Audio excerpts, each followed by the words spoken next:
Selamat pagi semua. Semoga tetap dalam keadaan sehat walafiat dan tetap semangat belajarnya ya. Perkenalkan, nama saya Rahayu akan menyampaikan materi kelas 8 dengan tema Kembangkan Kegemaran Membaca. Untuk itu, mari simak materi berikut ini dalam bentuk video. Kembangkan kegemaran membaca berkaitan erat dengan yang namanya buku. Kenapa?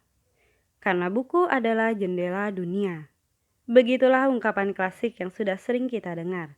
Melalui buku, seorang pembaca mampu menyaksikan berbagai peristiwa. Pastinya kalian pernah membaca buku. Buku apa saja yang pernah kalian baca? Buku apa saja yang kalian suka? Tahukah kalian ada berapa macam buku? Ayo kita pelajari dengan seksama materi berikut ini. Jadi ada dua macam buku yang akan kita pelajari, yaitu buku fiksi dan non-fiksi. Ini adalah peta konsep dari materi Kembangkan Kegemaran Membaca. Peta konsep adalah poin-poin penting yang akan kita bahas. Ada 4, yaitu menggali informasi dalam buku fiksi dan non-fiksi, menyajikan peta konsep dari buku fiksi dan non-fiksi, menelaah unsur-unsur penting dalam buku fiksi dan non-fiksi, terakhir yaitu menyajikan hasil bacaan dalam forum diskusi. Poin A yaitu menggali informasi dalam buku fiksi dan non-fiksi. Pertama, yaitu ada keragaman informasi dalam buku fiksi dan non-fiksi. Di sini saya akan menjelaskan perbedaan antara buku fiksi dengan non-fiksi. Langsung aja kita masuk ke materi pertama, yaitu buku fiksi. Buku fiksi adalah buku yang berisi tentang cerita-cerita yang bersifat tidak nyata atau hanya imajinasi, berarti tidak ada di dunia nyata. Tujuan buku fiksi yaitu sebagai hiburan dengan nilai-nilai kehidupan. Contohnya, novel, cerpen, dongeng, cerita, fabel. Adapun ciri-ciri buku fiksi, yaitu yang pertama bersifat fiktif, imajinatif, rekaan belaka. 2. Berbentuk cerita seperti cerpen dan novel. 3. Menggunakan bahasa konotatif atau makna yang tidak sebenarnya. 4. Memiliki kebenaran yang relatif. 5. Pembelajaran dalam bentuk amanat. Untuk buku fiksi cukup dipahami yaitu dia tidak ada di dunia nyata. Dia hanya hayalan. Sedangkan buku non-fiksi adalah buku yang ditulis berdasarkan peristiwa atau pengalaman yang benar-benar terjadi. Tujuan utamanya yaitu untuk memberikan ilmu pengetahuan dan menambah wawasan baru. Contohnya, buku pelajaran, ensiklopedia, majalah, koran. Dan ada juga ciri-ciri buku non-fiksi. Yang pertama, berdasarkan peristiwa yang terjadi di kenyataan, berbentuk laporan, menggunakan bahasa denotatif atau makna yang sebenarnya, memuat pengertian-pengertian dan penjelasan, pembelajaran yang muncul dalam wujud materi. Sampai di sini sudah cukup pahamkah perbedaan antara buku fiksi dengan non-fiksi? Masih dalam poin A yang kedua, yaitu informasi buku melalui indeks. Indeks adalah daftar kata atau istilah penting yang terdapat dalam suatu buku. Indeks terletak pada bagian akhir buku yang tersusun secara alfabetis, yaitu menurut abjadnya. Tujuan indeks adalah untuk memberikan informasi mengenai halaman tempat kata atau istilah itu ditemukan. Bisa kalian lihat contoh yang ada di kolom warna biru. Saya akan jelaskan mengenai tanda panah tersebut. Tolong diperhatikan baik-baik. Panah yang pertama yaitu adalah epidemi. Epidemi di situ adalah topik. Panah yang kedua ada 6 dan 5. Epidermis 6.234, 9.21. Nah, epidemis itu ada di jilid ke-6 dan 9, sedangkan halamannya ada di halaman 34 dan 1. Jadi sudah paham untuk jilid dengan nomor halaman? Nah, panah yang ketiga itu perincian indeks topik. Perinciannya itu dia agak menjorok ke dalam, tetapi tetap sama. Anggrek ada di jilid 1 dan halaman 86. Panah yang terakhir tentu sudah tahu dong ya. Itu adalah halaman epigrafi berada. Selanjutnya kalian akan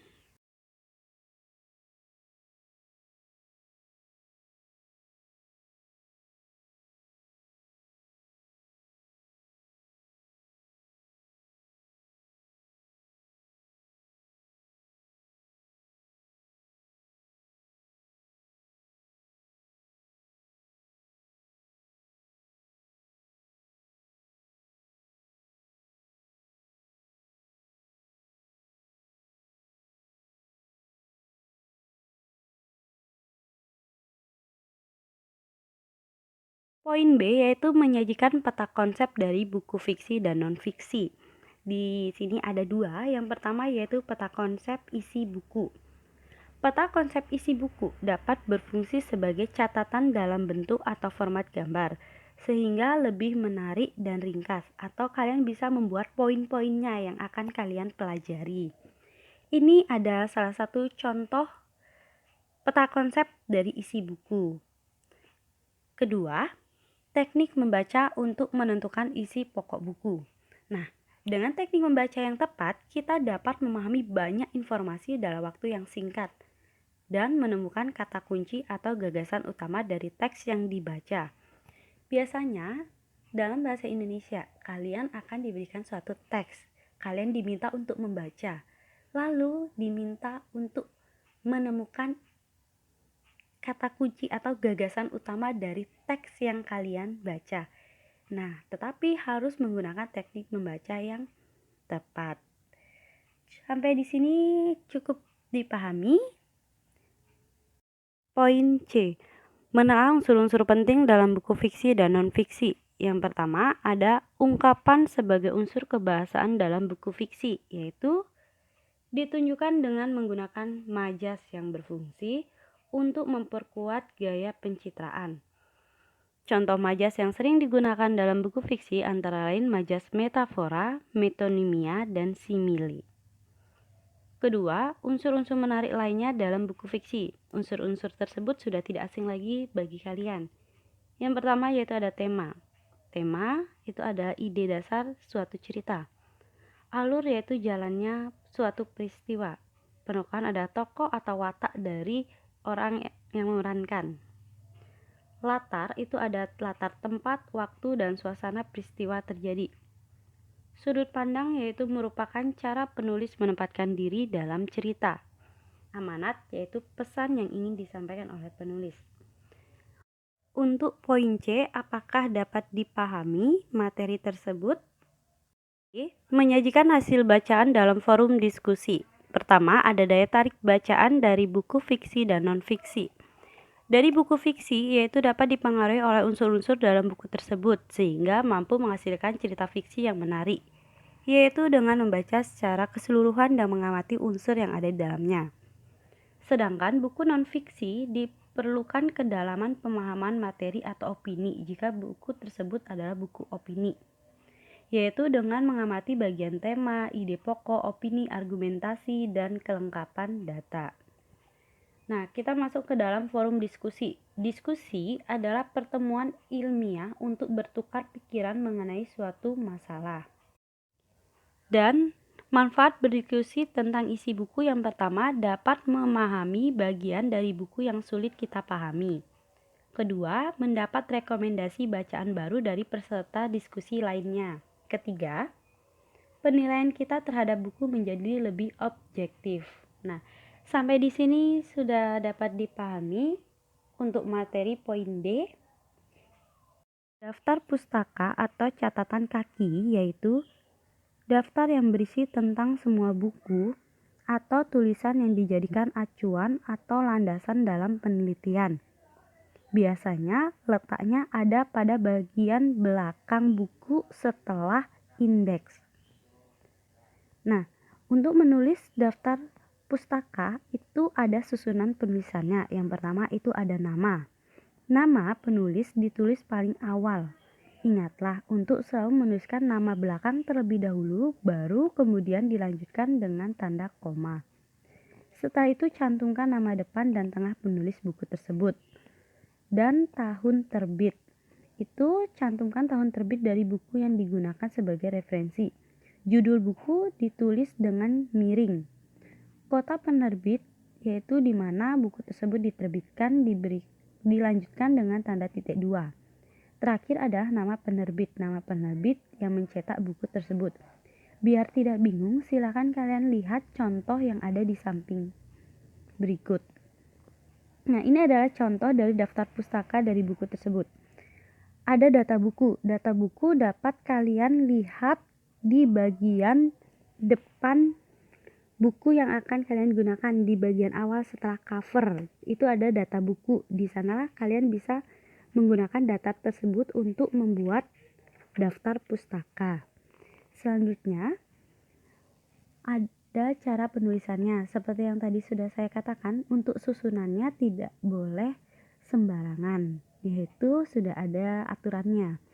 Nama penulis, nih kalian bisa lihat nama penulis di data buku yaitu Dr. John F. Knife. Tetapi ketika menulis di daftar pustaka, namanya harus dibalik. Nama yang paling akhir digunakan di bagian paling depan, diberikan tanda koma. Setelah itu dilanjutkan namanya John F. titik. Lalu tahun terbitnya 2001, titik. Judul buku digunakan garis miring, titik. Kota penerbit. Lalu titik 2 adalah penerbitnya, yaitu Indonesia Publishing House. Sampai di sini mampu dipahami untuk daftar pustaka. Jika kalian masih bingung, kalian bisa berlatih untuk menulis daftar pustaka. Bisa kalian lihat di buku kalian paling akhir. Nah, untuk itu semoga dapat dipahami daftar pustaka ini. Dan terima kasih sudah menyimak video pembelajaran dari saya. Buku mampu mengubah perilaku sudut pandang seseorang dengan penuh kemuliaan dan kearifan. Sebagai generasi masa depan, marilah kita biasakan untuk terus literasi, yaitu membaca buku, baik buku fiksi dan non-fiksi. Terima kasih.